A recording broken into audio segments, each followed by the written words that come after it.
Week ৪৬ এর সান বাংলার TRP লিস্টে আবারও দারুণ চমক। এক লাফে যেমন অনেকটা টিআরপি বেড়েছিল সান বাংলার, ঠিক এক লাফে অনেকটাই টিআরপি কমল সান বাংলার। বৃন্দাবন বিলাসিনীর একই বাজে অবস্থা।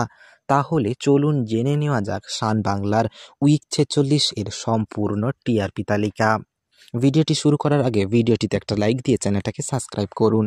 উইক ৪৬ এ সান বাংলার টিআরপিতে সপ্তম স্থানে রয়েছে ক্রাইম ডায়েরি, যার উইক ৪৬ এর টিআরপি রেটিং 0.20। এরপর ষষ্ঠ স্থানে রয়েছে সান বাংলার জনপ্রিয় এবং সবার প্রিয় সিরিয়াল পুতুল টিটিপি, যার উইক ৪৬ এর টিআরপি রেটিং 0.28। এরপর পঞ্চম স্থানে রয়েছে সান বাংলার আরও একটি জনপ্রিয় সিরিয়াল শোলক শাড়ি, যার এ সপ্তাহের টিআরপি রেটিং 0.36।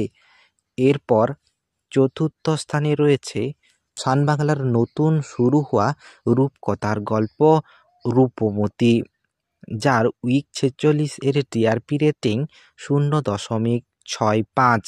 এরপর তৃতীয় স্থানে সবাইকে অবাক করে তৃতীয় স্থানে রয়েছে রামায়ণ, যার উইক ৪৬ এর টিআরপি রেটিং 0.73। দারুণ চমক দিল রামায়ণ।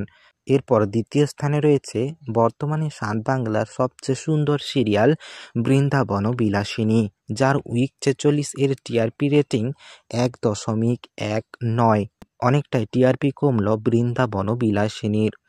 এরপর সববারের মতো এইবারেও সান বাংলা টপার হয়েছে লাখ টাকার লক্ষ্মী লাভ সিজন 2, যার উইক ৪৬ এর টিআরপি রেটিং 1.96। এক লাফে যেমন অনেকটা টিআরপি বেড়ে 2.07 হয়েছিল, এক লাফে অনেকটাই টিআরপি কমে লাখ টাকার লক্ষ্মী লাভের টিআরপি 1.96 দাঁড়িয়ে। এই ছিল উইক ৪৬ এর সান বাংলার সম্পূর্ণ টিআরপি তালিকা। দেখা হচ্ছে পরের ভিডিওতে। ধন্যবাদ।